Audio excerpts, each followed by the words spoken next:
बिस्मिल्लाहिर्रहमानिर्रहीम अस्सलाम वालेकुम hello everyone I hope you all are doing well. आज का जो हमारा पोएम है दैट्स फ्रॉम पोस्ट कॉलोनियल और post colonialism literature a far cry from Africa by Derek Walcott. बहुत ही इंटरेस्टिंग पोएम है। इस पोएम पे ऑलरेडी मेरी एक वीडियो बनी है जिसमें हमने डायरेक वॉलकॉट की short biography, title, significance of the poem and की पॉइंट्स ऑफ द पोएम को डिस्कस किया था। सो उस वीडियो का लिंक आपको डिस्क्रिप्शन में मिल जाएगा, उसको ज़रूर देख लीजिएगा। आज की वीडियो में हम पोएम ट्रांसलेशन, थीम्स और सिंबलिज्म को डिस्कस करेंगे। और पोएम ट्रांसलेशन को समझने से पहले आपकी ने इसके जो की पॉइंट्स है उसको समझना बहुत ज़रूरी है। और उस वीडियो का लिंक एज आई सेड के मैं डिस्क्रिप्शन में दे दूंगा, उसको देख लीजिएगा। बढ़ते अपने टॉपिक की तरफ, पोएम ट्रांसलेशन की तरफ। सबसे पहली लाइन है हमारे पास, a wind is ruffling the tawny pelt of Africa Kikuyu quick as flies pattern upon the blood streams of the velvet. Corpses are scattered through a paradise. Only the warm colonial Opcarin cries. Waste no compassion on the separate dead. Statistics justify and scholars seize the salience of colonial policy. What is that to the white child hacked in bed? Two savages expendable as jeeps. देखो, इसमें जो सबसे important word है वो है काइक्यो। ये Kenyon या African word है। काइक्यो एक जगह का नाम है और वहाँ के जो लोग हैं उनको काइक्यो पीपल कहते हैं। और ये जगह एक सेंट्रल प्रोविंस में वाक़या है, केनिया में। ये जगह केनिया में है। और अगर ओवरऑल इन लाइंस की बात करें तो इन लाइंस में पोइट क्या कहना चाह रहा है, ओपनिंग लाइंस जो है ये डिस्क्राइब करती है वायलेंस को। मीन्स जो खिलाफ वर्जी होती थी, जो वायलेंस होती थी कहाँ पे, अफ्रीका में या केनिया में, उसको जो है लाइक डिस्क्राइब करती है। और रेशियल प्रेजुडिस जो थी उसके बारे में जो है ये लाइंस है। जो ब्लैक और वाइट के बीच प्रॉब्लम्स थी उसके बारे में है ये लाइंस।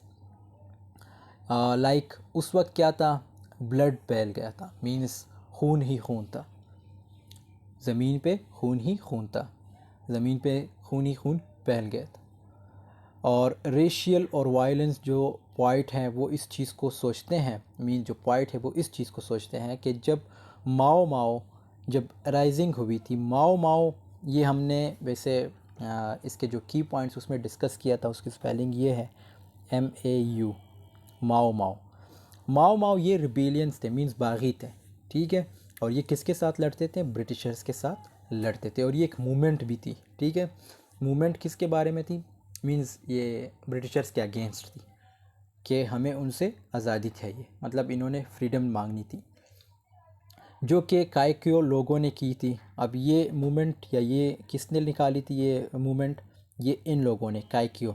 काइक्यो एक जगह का नाम भी है और वहाँ के जो लोग हैं उनके काइक्यो पीपल कहते हैं। तो ये इन्होंने निकाली थी। और ये किसके अगेंस्ट थी, ब्रिटिशर्स के अगेंस्ट थी।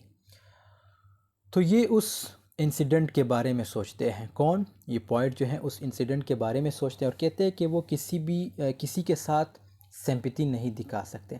अब पॉइंट ये बात क्यों कर रहा है कि मैं किसी के साथ सिंपैथी नहीं दिखा सकता। पॉइंट जब हमने इसकी बायोग्राफी डिस्कस की थी उसमें ये चीज़ थी कि जो डायरेक वॉलकॉट है इसकी एजुकेशन कहाँ से, यूरोप से है। और इसका जो मदर लैंड है या जो नेटिव लैंड है वो कौन सी जगह है, अपना मुल्क, मींस अफ्रीका है, केनिया है, ठीक है। तो इसलिए ये कहता है कि मैं किसको सिंपैथी दिखाऊं, सिंपैथी उनको दिखाऊं जो अफ्रीकन है वो भी जुल्म कर रहे हैं, मीन जो माओ माओ मूवमेंट थी, क्योंकि वो भी ब्रिटिशर्स पे जुल्म कर रही थी। और इसी तरह जो ब्रिटिशर्स फोर्स थी, जो ब्रिटिशर्स आर्मी थी, वो अफ्रीकन पे जुल्म कर रही थी। तो ये कहता है कि मैं किसको जो है सिंपैथी दिखाऊं। और लाइक इसकी जो एजुकेशन थी वो यूरोप से थी और जो इसका मुल्क था वो क्या था, अफ्रीका था। तो ये कहता है मैं किसी को सिंपैथी नहीं दिखा सकते। और जो एनिमीज़ हैं ये मर्डरर्स हैं, बेशक वो नेटिव हो या कॉलोनाइजर्स हो। ये कहता है कि जो एनिमीज़ हैं वो मर्डरर है, चाहे वो नेटिव हो, हमारे अपने अफ्रीकन हो, या कॉलोनाइजर्स हो यानी ब्रिटिशर्स हो। जो पैराडाइज जैसा लैंड, यहाँ पे जो वर्ड पैराडाइज मेंशन है यहाँ पे, सो पैराडाइज का क्या मतलब है, पैराडाइज मींस जो पैराडाइज लैंड था अफ्रीका को, ये कह रहा है कि पैराडाइज, जो पैराडाइज जैसे लैंड को उसको दोज़ख बना रहे, उसको हेल बना रहे। और ये जो कॉलोनाइजर्स है ये अफ्रीकन्स को ऐसे देखते हैं जैसे वो कोई जंगली हो, मीन्स सेवेज हो। यहाँ पे जो वर्ड मेंशन है सेवेज का मतलब क्या है, जंगली, जिनको कुछ भी नहीं आता हो। तो ये एज आ हेल्पलेस एनिमल के तौर पे इनको कंसीडर करते हैं। अफ्रीकन को कौन लोग इस तरह कंसीडर करते हैं, जो ब्रिटिशर्स है वो अफ्रीकन को सैविज कहते हैं, मींस एज आ हेल्पलेस एनिमल के तौर पे ट्रीट किया जाता है। और उन्हें लगता है कि उन्हें हंट करने की ज़रूरत है, मींस उनकी शिकार करने की ज़रूरत है, उनको जितना मारा जाए उतना ही बेस्ट है। ये किन का मानना है, ब्रिटिशर्स का। और इस तरह जो है, जो ब्रिटिशर्स है उनकी, सॉरी जो अफ्रीकन है उनकी एक्सप्लॉयटेशन होती है कि हम उन्हें, और ये जो एक्सप्लॉयटेशन करते हैं ये कौन है, ब्रिटिशर्स हैं। ब्रिटिशर्स कहते हैं कि हमने इनको सिविलाइज बनाना है और इनको जो है इसलिए हम जो है इन पे जुल्म कर रहे हैं। फिर यहाँ पे जो वर्ड मेंशन है जीव्स, मींस ये जो यहूदी हैं उनके बाद उनको कहते हैं। तो ये जो राइटर है डेरिक वालकोट कहता है कि जिस तरह हिटलर ने जीव्स को मारा था, मीन्स जो यहूदी थे उनको मारा था विदाउट एनी रीज़न, कि इनका जो राइज है वो लोगों की, मीन्स ये जो ऊपर आएंगे तो वो लोगों के लिए ख़तरा है। सेम इसी तरह ये अफ्रीकन को भी मार रहे कि अफ्रीकन जो है दूसरे लोगों के लिए ख़तरा है। तो ये डायरेक्ट वालकोट का मानना था। सो ये थी पहले स्टेंजा की समरी। ये पूरा एक स्टेंजा है। अब इसका दूसरा स्टेंजा देखते हैं। Thresh shared out by batters the long rushes break, in a wide dust of abysses whose cries have wailed since civilization's dawn, from the perched river of beast turning plain. The violence of beast on beast is read as natural law, but upright man seeks his divinity by infecting pain, delirious as these worried beasts. His was dance to the tightened carcass of a drum, while he calls courage still that native dead of the white beast contracted by the dead. दूसरे stanzas में ये जो है animals imagery दिखाते हैं और यहाँ पे नेसेसिटी दिखाई गई है कि एक को ज़िंदा, मींस एक को मरना पड़ेगा, मींस एक ने अगर अपने आप को ज़िंदा रखना है तो दूसरे को मारना पड़ेगा, दूसरे को मरना होगा। जैसे कि एनिमल होते हैं अपने सर्वाइवर के लिए दूसरे को मारते हैं, इसी तरह जो अफ्रीकन ब्रिटिशर्स थे वो भी यही चाहते थे कि अगर एक ने ज़िंदा रहना है तो एक ने मरना है। मींस अगर हमने ज़िंदा रहना है, ब्रिटिशर्स का ये मानना था, तो अफ्रीकन को मरना पड़ेगा। और वो लोग मॉन्स्टर बन गए थे, जो अफ्रीकन थे, सॉरी जो ब्रिटिशर्स थे वो मॉन्स्टर बन गए थे विदाउट एनी रीज़न। और मारने के बाद सेलिब्रेट करते हैं। किसको मारने के बाद, अफ्रीकन्स को मारने के बाद जो ब्रिटिशर्स थे वो सेलिब्रेट करते थे। लेकिन इनको कोई जो है, इनकी कोई लॉजिक ही नहीं थी और अफ्रीकन कल्चर्स को दिखाते हैं। फिर ये जो डायरेक्ट वालकोट है ये अफ्रीकन कल्चर्स को दिखाते हैं सिंबल्स के थ्रू, जैसे कि जो ड्रम बीट होता है ये दिखाया गया है। सो ये चीज़ जो है इसमें, जैसे यहाँ पे मेंशन है ड्रम, सो ये चीज़ जो है यहाँ पे मेंशन हुई है इन पूरे पैराग्राफ्स में, इन पूरे लाइंस में। अब इसके अगर थर्ड स्टेंजा जो लास्ट स्टेंजा है इसकी बात करें तो again British necessity wipes it's hands upon the napkin of a dirty cause, again a waste of our compassion as with Spain. The gorilla wrestles with the superman. I who am poisoned with the blood of both, where shall I turn, divided to the vein?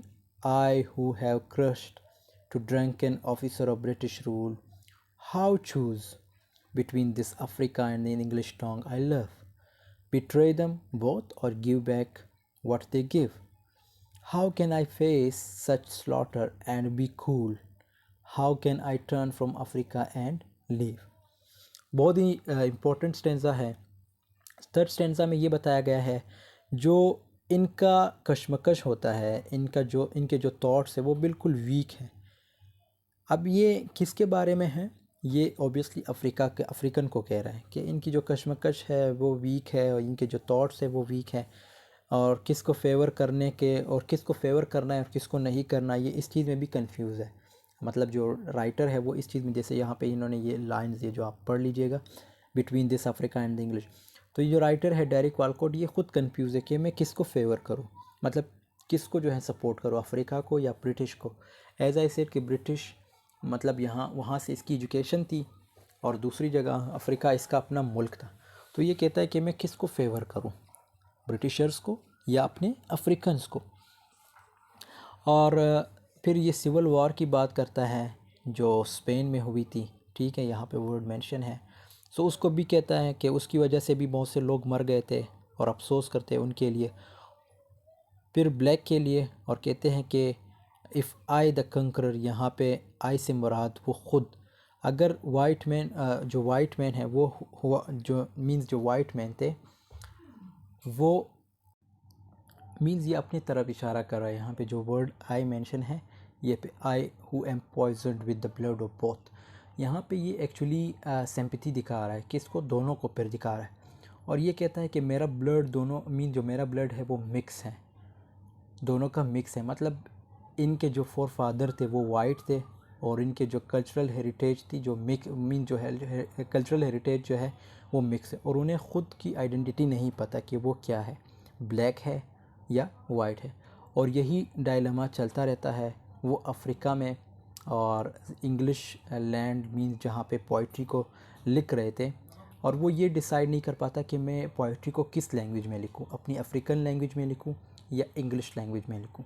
तो ये भी यहाँ पे जेके यहाँ पे इसमें mention की है कि कहते हैं कि मैं जो पोइट्री लिख रहा हूँ ये अपने अफ्रीकन लैंग्वेज में लिखूँ या जो इंग्लिश मैंने सीखी है या जो इंग्लिश लैंग्वेज है उसमें लिखूँ, या जो कॉलोनाइज़र्स की लैंग्वेज है, मीन्स कॉलोनाइज़र से मुराद वही ब्रिटिशर्स जो उनकी लैंग्वेज है इंग्लिश, या उसमें लिखूँ। तो ये सारी चीज़ें जो हैं इस पूरे स्टेंजा में मेंशन है। आई होप आपको ये स्टेंजा समझ आई होगी। अब बढ़ते हैं इसके थीम्स की तरफ। सबसे पहला है identity. The poem explores the speaker sense of identity and belonging. Overall ये आप लोग पढ़ लीजिएगा, मैं आपको सिंपल बताता हूँ कि आइडेंटिटी का क्या थीम है इसमें। देखो जैसे मैंने बताया कि पोइट जो है डेरिक वालकोट, इसकी कोई आइडेंटिटी शो नहीं की, मतलब इस तरह है कि ये ख़ुद कहता है कि कल्चरल हेरिटेज है। ये किसको फेवर करे ये भी ये नहीं डिसाइड कर पाता, क्योंकि जो अफ्रीकन्स हैं वो भी जुल्म कर रहे हैं किस पे, ब्रिटिशर्स पे, और जो ब्रिटिशर्स है वो भी जुल्म कर रहे हैं अफ्रीकन्स पे। माओ माओ मूवमेंट जो मैंने बताई थी, MAU, माओ माओ, तो इसमें क्या था, ये बागी थे सारे, और ये अफ्रीकन्स और ये ब्रिटिशर्स पे जुल्म करते थे, उसी तरह ब्रिटिशर जो थे इन पे जुल्म करते थे। तो ये कंफ्यूज होता है कि मैं किसको अपनी जो है लाइक सिंपैथी दिखाऊं।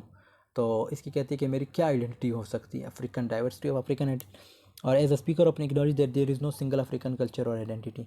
फिर ये कल्चर की भी बात करता है, वही बात आ जाती है ना कि कहता है कि मेरे जो फोर फादर थे वो वाइट थे और मैं ख़ुद, मेरी कोई आइडेंटिटी नहीं है, जो लास्ट लाइन हमने यहाँ पे डिस्कस किए थे। फिर इसके बाद रेस ऑब्वियसली लाइक आपको पता है वो ब्लैक और वाइट का जो सिस्टम, जो वो कहते हैं कि जो प्रॉब्लम होती है उसको हम लाइक रेस कहते हैं। सो इसमें इस पोएम में भी यही चीज़ मेंशन है, जो ब्लैक हैं वो इन्फीरियर शो किए गए हैं और जो वाइट हैं वो कहते हैं कि हम सुपीरियर हैं, मींस इसीलिए वो लीड करो, और उनका ये मानना है कि हमने इनको सिविलाइज्ड बनाना है। किनको सिविलाइज बनाना है, ये जो अफ्रीकन है इनको सिविलाइज बनाना है। तो ये इसका एक इम्पॉर्टेंट थीम है, लेकिन वो सारे बागी बन जाते हैं, अफ्रीकन रेबल्स बन जाते हैं। उसके बाद है कॉलोनियलिज़म का बहुत इंपॉर्टेंट थीम है। ये केनिया जो था, जितने भी अफ्रीकन ममालिक थे ज़्यादातर किसके कॉलोनीज़ थी, ब्रिटिशर्स की। तो कॉलोनियलिज़म का बहुत इंपॉर्टेंट थीम है, ये पूरी एक्सप्लेनेशन है, आप लोग देख लीजिएगा। उसके बाद है वायलेंस एंड कन्फ्लिक्ट। जहाँ पे आप रूल करते हो तो वहाँ पे ओबियसली वायलेंस भी होगी, कन्फ्लिक्ट्स भी होंगे। तो ब्रिटिशर्स वहाँ पे रूल कर रहे थे अफ्रीका में, सो ओबियसली वहाँ पे कन्फ्लिक्ट्स भी होते थे, लड़ाई झगड़े, इसी तरह जो वायलेंस थी वो भी वहाँ पे होती थी, किसके बीच, अफ्रीकन और ब्रिटिशर्स के बीच। सो ये उसकी पूरी एक्सप्लेनेशन है। सिंबलिज़म की बात करें तो सबसे पहला सिंबलिज़म है वो है सिंबल है, क्या है, the hoarded leopards. The image of the hooded leopards sleek between the hunters' teeth is a powerful symbol of the violence and brutality of the Mau Mau rebellion in Kenya. The leopards represent the rebels who are fighting against the colonizers, and the hunters represent the colonizers who are trying to subdue and control the rebels. तो leopards किस चीज़ को सिंबलाइज़ करता है? ये actual में जो माओ माओ movement के जो बागी थे उनको रिप्रेजेंट कर रहे हैं, जो केनिया में थे। और उसके मारने वाले मतलब वो कौन थे? कॉलोनाइजर्स थे, मीन्स जो ब्रिटिशर्स थे वो उसको मारते थे। लेपर्ड्स को मारते कौन थे? ब्रिटिशर्स थे। और लेपर्ड्स को किस चीज़ से, लेपर्ड्स को किसके साथ सिंबलाइज़ किया गया है? ये अफ्रीकन के साथ। इसी तरह the savoured hand, the line the severed hand that leaves not the bloodless servants is a metaphor for the ongoing impact of colonialism on Africa. The severed hand represents the loss of culture. तो ये इस चीज़ को represent करती है कि यार जो culture है वो लॉस हमने कर दी। इसी तरह आइडेंटिटी है वो लॉस हो गई, मतलब ख़त्म हो गई आइडेंटिटी जो हमारी थी अफ्रीकन की। इसी तरह ऑटोनमी जो ख़ुद मुख्तारी थी वो ख़त्म हो गई। ये सारी चीज़ें जो है इन चीज़ को सिम्बलाइज़ करती है। The blood of both. The line "I who am poisoned with the blood of both" is a powerful symbol of the speaker's sense of conflict and division, as well as the legacy of colonialism. The blood represents the speaker's African and the European heritage, and the poison represents the ways in which these two identities have come into conflict and caused harm. So I like again जो मैंने बात की कि ये divided थे। कौन? Direct Walcott, क्योंकि ये किसी को भी फेवर नहीं कर सकते थे। अगर उनको फेवर करते तो उन्हें अच्छा नहीं लगता अफ्रीकन्स को। इसी तरह जो अमेरिकन जो ब्रिटिशर्स थे, अगर ब्रिटिशर्स को फॉलो करते तो अफ्रीकन को अच्छा नहीं लगता, या अफ्रीकन को फॉलो करते तो ब्रिटिशर्स को अच्छा नहीं लगता। तो ये डिवाइडेड थे। और फिर ये इसकी एक सिम्बलाइजेशन जो है मेंशन की गई है कि ब्लड किस चीज़ को रिप्रेजेंट कर रहा था। इसी तरह जो ये लाइन जो है वो पोएम में मौजूद है, आई who M poisoned with the blood of both. The mad dogs. The image of the mad dogs is a symbol of the violence and brutality of colonialism. Brutality, particularly in the context of the Mau Mau rebellion, the dogs represent the colonizers. Dog जो है किस चीज़ को represent कर रहा है? colonizers को, who are using violence and force to maintain their control over Africa and its people.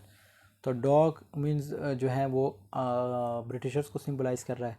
और फिर किसको डोमिनेट करते हैं ये लोग? अफ्रीकन्स को। सो ये एक न्यू पोएम होगी जो हम नेक्स्ट वीडियो में डिस्कस करेंगे। यहाँ पे हमारी वीडियो की एंडिंग होती है। आई होप आपको वीडियो पसंद आई होगी। वीडियो पसंद आई तो ज़रूर लाइक कमेंट शेयर कीजिएगा। मिलते हैं नेक्स्ट वीडियो में, तब तक के लिए अल्लाह हाफ़िज़, टेक केयर ऑफ़ योरसेल्फ।